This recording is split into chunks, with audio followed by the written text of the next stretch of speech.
Make sure there's great storytellers. Make sure like there are good people who can bring out your story within their audience. Correct. Yep. Amazing. Second part of the table, right? Which platform? So let's say if you're a peanut butter brand, you must be now thinking, okay, Instagram, TikTok, depending on where you are, right? So what's the difference between influencers on different platforms? Like, do they work the same way? Hey, this is where I talk to the best drivers of the direct-to-consumer industry, like founders, investors, marketers, CROs, agencies, and dwell into strategies that they've been using to build some great D2C businesses. Let's go on the D2C Drive. I'm your host, Ashish Ramamurthy. Hey, all D2C folks. I know you guys are all busy going right now with your marketing campaigns, with your influencer marketing strategies, and I'm sure you guys are already planning with your 2023 plans. If not, don't worry. Me and Yash here, we're going to sort out all of your influencer marketing game for 2023 and give you some of the things that we have learned over the last few years. So, let's get started off today. I have with me Yash Chavan, who is the founder and CEO of Saral. It's an influencer management, marketing, all of that platform for direct-to-consumer brands. They've been working in this space for the last 2-3 years, I would say. Pretty much a lot of experience dealing and helping e-commerce brands with their influencer marketing, management, all of that. So Yash, thank you so much for coming to the DTC Drive podcast. How are you doing?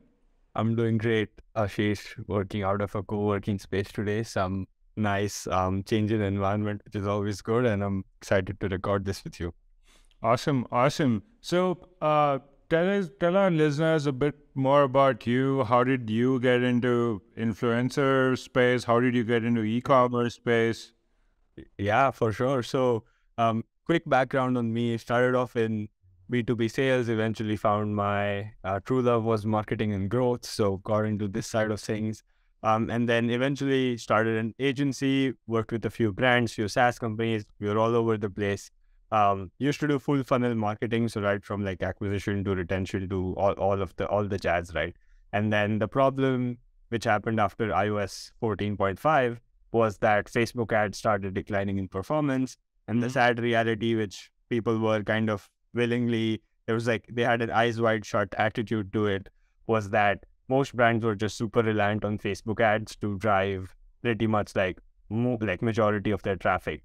So with the privacy updates with iOS, and then iOS 15 really hit the nail in the head with like, it just like Facebook ads was plateauing and then it just tanked. So as an agency owner, I had two options. I could get fired because like my clients are making no money, or I had to like figure out a way to, do something to get them more customers. So luckily enough, some of the brands that we were working with had really good word of mouth. And then I just thought, well, basically, like I like to think of everything from like the fundamental level first principles. So I was like, well, influencer marketing is just word of mouth at scale. So let's just try scaling that channel, see where it goes, as opposed to trying to like optimize Facebook and tweak some, some like ROAS metric somewhere to get like some like a wee bit extra percentage return. And then it worked really well. Since then, we've scaled programs from 0 to 300, 0 to 500 influencers for brands. In doing that, obviously, I'm sure like some listeners who are doing influencer marketing would relate that there were a lot of spreadsheets, a lot of Notion pages with like influencers, media kits, their pricing, their analytics, all of that. And then obviously, like once you get to a certain scale above like 50 to 60 influencers you're managing, it gets a bit difficult to do it just with a Google Sheet. So we started looking for software to do it. And then turns out pretty much all of the software options were super expensive and super complicated. So I was like, well, there has to be something simple, right? So we decided to build Saral, which is also why we called it Saral, so that it's simple and efficient and easy for brands, and also cost effective for brands to start doing influencer marketing. So yeah, that's a quick story. Yeah, thanks for that. So when you're influencing something, you're influencing either a lifestyle change, whether you're influencing trends, right? You're influencing primarily new products that can change your lives, right? So how is this entire landscape changed from the last decade and where we are? I think I wasn't around doing influencer marketing in the last decade, but from what I've read and what I've seen was that we don't even have to go a decade back. I think even like in the difference between the last 5 years and like these 5 years from 2020 onwards, what I've seen is that a lot of brands have transitioned from doing, at least the brands that influencer marketing is working successfully for, have transitioned from doing what was called like the old school kind of paper post model of like, hey, we'll pay you X amount and you have to produce 3 posts for us over this time span. That kind of old school, which was more like the PR model of influencer, has kind of it's just beginning to fade away. But now brands are looking at doing more like ambassador relationships, which is more long term, more kind of commission based stuff like. And yeah, sometimes it includes paper post, but it's deeper than that. It's not transactional like, hey, we'll just pay you and you just post about us. It's more so that's like a general like trend I've seen an over, and there's like so many nitty-gritties within it. But then I think generally like the bias towards building relationships with creators as opposed to just like kind of working with them like, like a freelance gig, that's like a shift that I've seen. Sure. So for e-commerce brands right now, when they've got some money to put into marketing, right? I mean, the fundamental thing that like, let's run an ad. Yeah. But that we know all the nitty-gritties and problems which we have faced over the last few years to even get that one conversion. And yeah, I mean, ads work if you got your copies right and there's a lot of things that you can get it right. Yeah. Like, there is some amount of e-commerce brands who have gone in and also, again, like said, okay, hey, our customers are talking to this person, they are consuming that, not just content, they're actually engaging, they're believing in what this person is saying. That means that there is a marriage between our brand and that influencer to make a difference within even consumers' life. Such kind of relationships also start off, or even very transactional relationships in terms of, hey, if I'm an influencer trying to influence the next cool shoes or something like that, or I'm into lifestyle, I know what's happening. Why should you go about, wearing one shoes for everything? Or let's say even like if you're putting up cheese on your breads, it's time to move into peanut butter because of a lot of reasons, right? Yeah. So how are e-commerce brands looking at this right now? And especially with a lot of US brands right now and all across the world looking at short format content platforms, right? Whether it may be TikTok, whether it may be Chingari, whether it may be different platforms across the globe, right? How does one eventually go about finding like the right set of influencers or partners for their brand? Yeah, I think so. Like to answer kind of like the first part of your question was like most brands just tend to run ads because it's the simplest option, right? You could just go on, and I agree, like you would just go on Facebook or TikTok or whatever, right? Just create a campaign, click, and 15 minutes you have like a ad ready, right? So that's something we plan to change at Saral, and we can talk about it later. But then to answer the second half of your question, which is like UGC and all of that, I think the best way, like you said, is to just reach out to influencers who are already creating content around your kind of niche, right? So let's say you are let's say you're a peanut butter brand, right? So let's say you're a protein peanut butter or something like that. So you should reach out to creators who are creating content about recipes or creating content about, say, fitness even, right? Or like healthy recipes, or even let's say motherhood creators who are like tiffin recipes for your child's lunchbox or something like that. So the best way to find creators, in my opinion, that I have found work best for our clients and for the brands that are on Saral, they just use hashtag search on all these platforms. So they just go on, let's say Instagram, they'll search for hashtag fitness recipe, and they'll just look at who's already creating content around the hashtag, and then you reach out to them and figure out a way to plug your product into their into the content that they're already creating. So it's different from like the let's say the more traditional approach of just finding a list of creators or influencers and then reaching out to them and kind of fitting your product as a placement where they're like holding it somehow and showing it to the world as an ad, that is just increasingly less and less effective nowadays. So it's like figure out who's already creating content that your product can just be a part of and then work with them. How hard it is to close an influencer? It depends if you have your influencer, what I call your influencer offer, right? So there's like 3 components to every influencer deal if you like strip it away from all of like fundamentally, right? So the first one is like, what do you give the influencer in kind? So is it like a product? Is it a kit? Is it like, how can you give the most value in terms of your product? So for example, you can give like a sample of your product, or you can give an entire product away, or you can create a kit with multiple products and give that to them, or you can give them a coupon code and ask them, hey, order whatever you want for X amount, and it's like free range. How do you validate this? Because like until you go to the influencer and influencer even talks to their audience, right? You don't know what's the best deal to which will really drive those conversions even for your brand, right? Yep, that's true. So it's a game of testing, but I think there are some things that you can do to make sure that you have the best chance every time you try. So instead of giving, for example, like a sampler, make a kit for them specific to them based on what you researched on their profile. So let's stick to the peanut butter example, right? Let's say you make all sorts of peanut butter. You make like an indulgence peanut butter, which people just like kind of use it as a Nutella replacement while they're like watching Netflix on the weekend. And you also make like a protein peanut butter with which like say fitness freaks are your target audience with that. So if you're reaching out to a fitness creator, don't just say, hey, here's like 500 rupees, order whatever you want. Just, give them a pack or a kit of all of your fitness related peanut butters. Whereas if you're reaching out to some, let's say a more lifestyle creator or a vlogger, and give them more of the indulgent stuff because that's more resonating. So like do your research with this. And then step 2 is to make sure that they're incentivized correctly to post. Now, this is just about your product, right? And sending free products and barter deals work, but they mostly work with like the smallest types of creators, like 5 to 15,000 followers. As you get bigger, they will expect some sort of payment, which is fine. Yeah. So you have to work out like if the prices that they're quoting are fair to you, if you think that based on their previous performance, you can break even on that at least. If not, you can also negotiate the price down and add like an affiliate component to it to make sure that your downside as a brand is saved.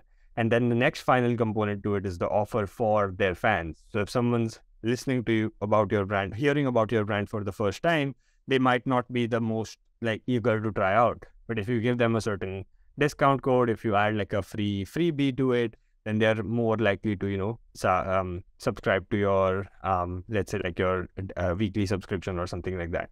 So it's always good to like have all of these metrics measured and like all of these 3 parts, and then test something with say 10 influencers, see how it works, and then try tweaking and iterating. And then over the course of a few months, you have like a solid influencer offer. Got it. Yep. So I guess with smaller influencers, you can go for a bit more, at least maybe a four content piece timeline, right? Yeah. Because, going right away to their consumers saying that, hey, here is a newbie product with a discount. I don't know if that's gonna work out. Like you gotta set the context of like what your brand is, what's your story is, what are you trying to do with it. Then eventually, like it's that trigger, motivation, conversion formula, right? Yep. Which applies. Do you think e-commerce brands and influencers are open to this kind of, partnership? Yeah, it definitely takes planning to do that. I think also if you just speak to I also don't think that brands should dictate what the influencer posts, because what happens is that marketers would listen to this podcast and then they'll hear about trigger, motivation, conversion, and they'll just draft like scripts themselves based on their ad copy that has worked, and then share it with their influencer, right? And say like, read these many points, right? And my whole point is that sure, do long-term deals with them. That's completely okay. And tell them that, hey, he's into it. Like, don't just say, hey, buy this product. Like kind of just show like the value of it. Like maybe cover why So it depends on the level of awareness of the market, right? So if it's a fitness product and they've already shared peanut butters, then maybe it's better to just show like, hey, this is a good peanut butter alternative, right? For example. So it's all of these factors. So I think just overall, like broadly speaking, keep it as authentic as you can. I think the main kind of, let's say like a pitfall that most brands and marketers fall into is that they give them, it's also popular in our industry with influence, like creative briefs and what's it also called, like talking points, right? But the problem is that, and you see like all these influencers post about them, it's clearly like a copy pasted thing from their email, which like some marketer at a brand sent them like, hey, this is a product and it has, let's say it's a skincare brand, right? And it has like this unique complicated ingredient and it has SPF 50. And like nobody talks like that in real life, right? So think about your influencer as like your customer. You think about how your customers would promote a skincare brand. Like they'll just say that, hey, this is an amazing product. It helped me solve my oily skin issue. Maybe you should check it out. They tell you a story, right? Exactly. They tell you a story. Exactly. It's not like talking points. So I think that people should just stop doing that. So this is one of the important factors when you're trying to choose your influencers. Like make sure there's great storytellers. Make sure like they are good people who can bring out your story within their audience. Correct. Yep. Amazing. Second part of the table, right? Which platform? So let's say if you're a peanut butter brand, you must be now thinking, okay, Instagram, TikTok, depending on where you are, right? So what's the difference between influencers on different platforms? Like, do they work the same way? Do they have a common ground, or there's a huge difference between how they work? Yeah, there are some differences. We've mainly worked with Instagram, YouTube, and TikTok creators, so I can share more on that. We also dabbled a little bit in Twitch, so can share more on that as well coming soon. But before I dive into the platforms, I think a lot of, again, like you said, like people tend to think, hey, which platform should I, start with? I think that's like just the wrong question to start with. But you should start with your customer. Like if your customer is a like mid-30s new mom or something like that, then they're more likely to be on Pinterest and Facebook than they are to be on Instagram or YouTube or any of these platforms. So you should start with your customer. And like maybe your customer is like a gamer. They're more likely to be on YouTube live streams and Twitch streams than they are to be on TikTok short form content. So even if short form is more popular now, your customer is like watching 2-hour-long video game streams on Twitch. So start with where your customer is instead of asking like which platform should I go for. And then to answer your actual question, yes, like the platforms have differences. What's the best bet is what I've seen is that with Instagram, you get the best of both worlds, where it's also good awareness. Sometimes you go viral, the reach is good, and it's also good for conversions because they can easily click the link in bio, go.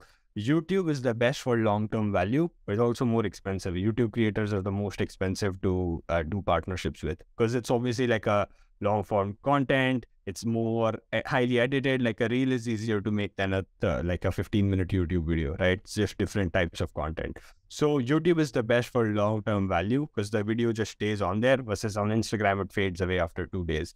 YouTube is the best for conversions as well because with YouTube, the context is you're likely going to watch it on your laptop. Not many people are like watching on their phone, but like on Insta and TikTok, it's mostly the phone. So it's harder to buy something. Attention span is like so low. Exactly. And on your phone, there's so many things going off. Like maybe they even click the link in bio, but they get a WhatsApp or something, and then they're just distracted and they don't sign up. Versus on the computer, it's more focused. Like you have, at least even if they get distracted, they still have the tab open so they can go back. So YouTube is just better for conversions. And then TikTok is more of an awareness play. I don't recommend brands do TikTok too much because TikTok's just hard to, even though TikTok is popular and you're most likely to go viral on TikTok because TikTok's algorithm does not differentiate between who has how many followers. It's just content first.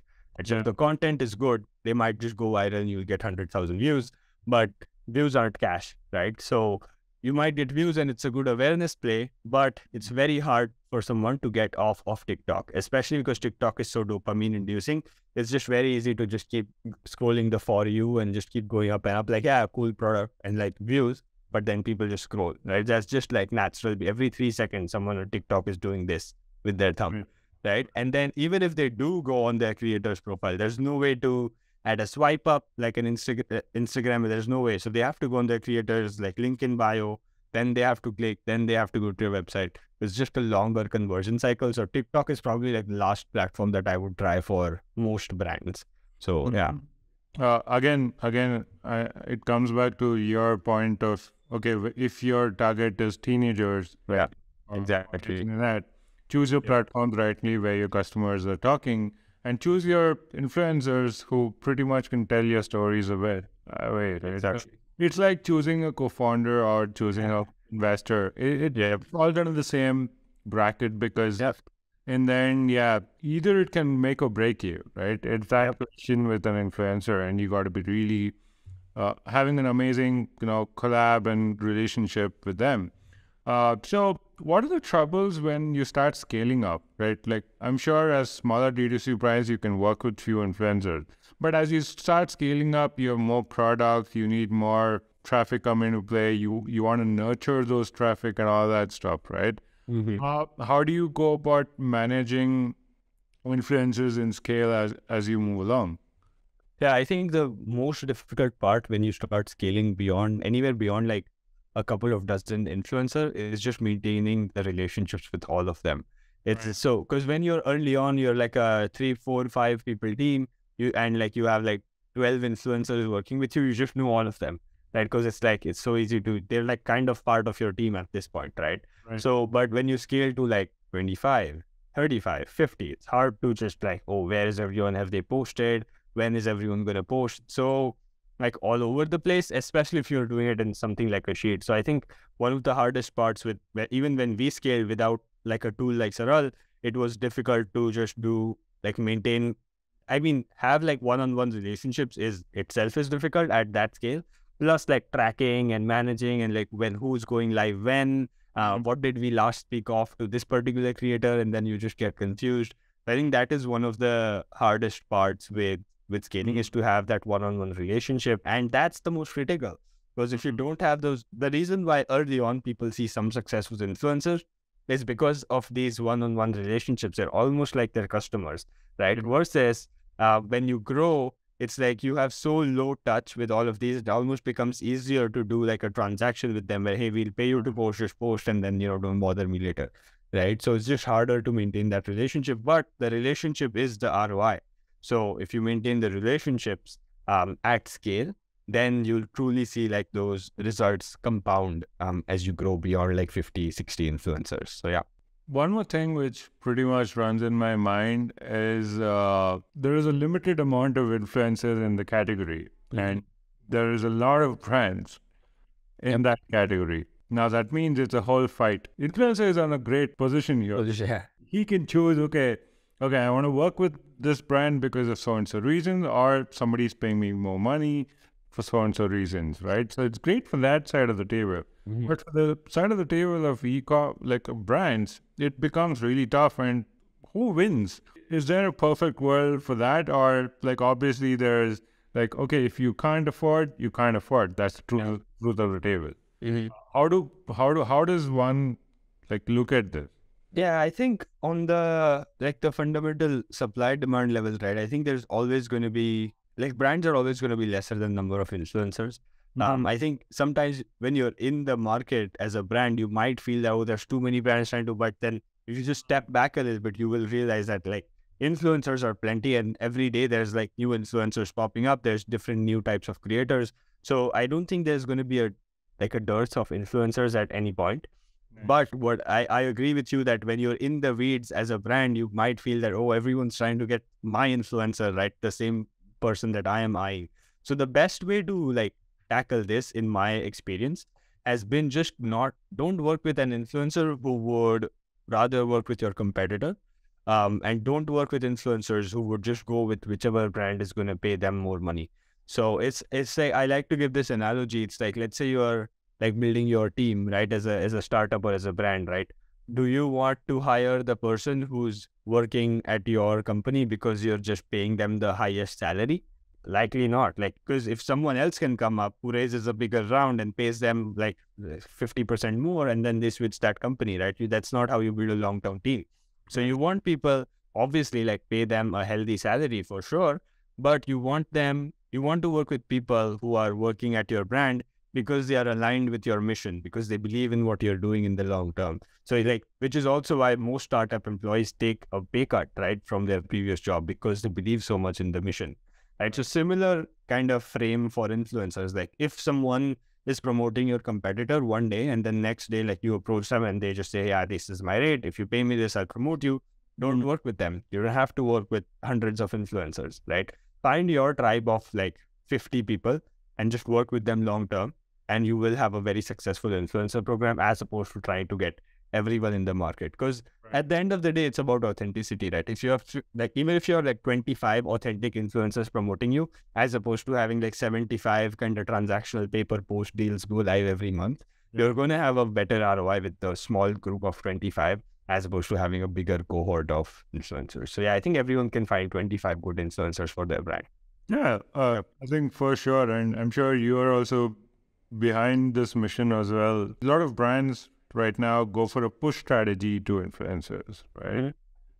But a pull strategy is something which is also really required. So that here is a program which is created for my brand. I'm looking for influencers to come for certain reasons and make it a very long-term strategic game with them. Have you seen some of the brands go for a pull strategy for influencers? Any examples, any inspirations around that? Yeah. So a pull strategy is always the best in the long run, but a push strategy is what you always have to start with. So again, I'll give like because it's like a lot of early stage founders and marketers listening to this. Even as a marketer, as a founder, you know that to get your initial like 100 customers for your brand or for your startup, it has to be outbound. It can't be inbound. You can't write content for 24 months and, then get your first customer. Has to be cold calls, cold emails, approaching people at networking events and getting those signups, right? Yeah. It has to be outbound. But long term, you can't keep doing this. It doesn't scale, right? I mean, you can with sales teams and all of that, it does scale, but then it's harder to maintain. You're better off having an inbound component to your overall marketing. Same for influencers, right? In the early days, to get your first 50 has to be outbound, right? Because nobody knows about your brand unless you're some big already, like if Nike launches like an influencer, yes, they are going to get like applications, right? But if you're a new brand, nobody knows about you, you have like 500 customers, not many influencers are knowing about you or are eager to sign up with your brand as an ambassador. So you have to go outbound, get your initial like at least 25 to 30 creators. Then what I recommend most brands to do is have like a link in the footer or the navbar or somewhere, maybe also in your email flows to your customers, and have an application form saying, hey, we have this ambassador program. We pay X amount in commissions, or we're looking to pay this much to this much in fees. If you're an influencer with this criteria, let's say followers, in this like sector, in this like posting about this type of content, then you should apply. So having that inbound form is always helpful. And there's like a bunch of tools that allow you to do this. It can be a simple like affiliate solution as well. So like always have that like inbound application form on your website somewhere. Any e-commerce brand you have seen this, done it really amazingly and it's worked for them? I think a lot of brands do. I think there is this brand called Outweigh Socks that comes to mind. It's a sock brand. I mean, they onboarded some absurd amount of ambassadors in a very short period of time. I think like more than 5,000. I don't recall the exact number, but it's in the thousands of ambassadors or affiliates, you might call them. And just by having, because they're a popular Canadian brand, I think. So they already had so much site traffic. They probably added it as a pop-up on their store, and then everyone who visited the site applied, and they just approved all the applications. How do they manage? Like, I know they put out there, you got a lot of applications. Yep. What's the next step to this? Like, because I guess there's a lot of things that other e-commerce brand can do with those 1,000 partners. Yeah. Right? It's just not the transactional efforts. It's mainly some of the operational efforts day in and day out, right? Correct. Yeah. So most of it can be automated with like your Klaviyo or your MailChimp flows. Right. So once you approve someone's application, you set up a Zapier, or there are tools that do this where you tag them with a certain thing inside your Klaviyo, and then that triggers an email sequence to them with their custom coupon code or their custom link, and then they just start posting. So after the post, it's a bit harder to track because you don't know when someone's posting, but obviously you can track sales at the end of the month and see who's posting about you, and then go ahead and build one-on-one relationships with some of them, at least the top performing ones. But then, yeah, that's how I've seen brands do it, is this: they just accept applications, tag them inside of Klaviyo, and then once they start posting, once the sales start coming, then they reach out one-on-one to them, to the top 10 every month, and then build those relationships. So yeah. Who should manage this in a e-commerce brand organization setup, right? Like, should it be like the founders initiative? Should it be the marketers initiative? Maybe we can talk about like in different size, right? Maybe let's say if you're a mid-size e-commerce brand or if you're a larger brand, who should really own this part and take this forward? In like an early stage company, like let's say 1 to 7, 8, 10 employees, mostly going to be a combination of the founder and like an early stage marketer doing it. At scale, once you have like a marketing team, it's usually the like head of growth or the CMO or that kind of person leading the charge, not the founder. And beyond that, like you have your, either it's like a digital marketing manager or you actually get an influencer marketing specialist to manage this. So yeah, it's usually like a combination of founder plus marketer, and then lead marketer plus like a social media marketer. And then eventually you just get a specialist like an influencer marketing manager to do it. Maybe one or the two influencers who are your star influencers, get them on board for more, get them into the team and lead this initiative. I've seen that. I think one very popular brand did it. I think Pura Vida or someone from the US, they're like a bracelet brand. They started off in-house with the founder leading it and like an in-house marketer. And then eventually one of their first influencers became like a full-time team member and to lead their influencer effort. So yeah, that's like a good strategy because influencers know their ecosystem. And the best part is if you get like a popular influencer, I mean, at least popular in your niche, right? So popular may even mean like 15,000 followers, depending on what segment. In beauty, maybe not, but in like say trekking, maybe, right? Like, and then they get their friends to become ambassadors. So it's that network effect that you find the influencers of influencers to join your team. So yeah. Yeah, awesome. Great. Thanks, Yash. I think we spoke quite a bit of things and I'm sure a lot of value that our listeners might have got. So yeah, guys, go ahead and ping Yash on his LinkedIn, Twitter, wherever he is, and talk more about if you're having some trouble with your influencer marketing and management, or for your e-commerce brands, feel free to reach out to him. And hope you had some great value today. Have fun. All right. It was great chatting, Ashish. Awesome. Thanks, guys. Have a great day. Bye.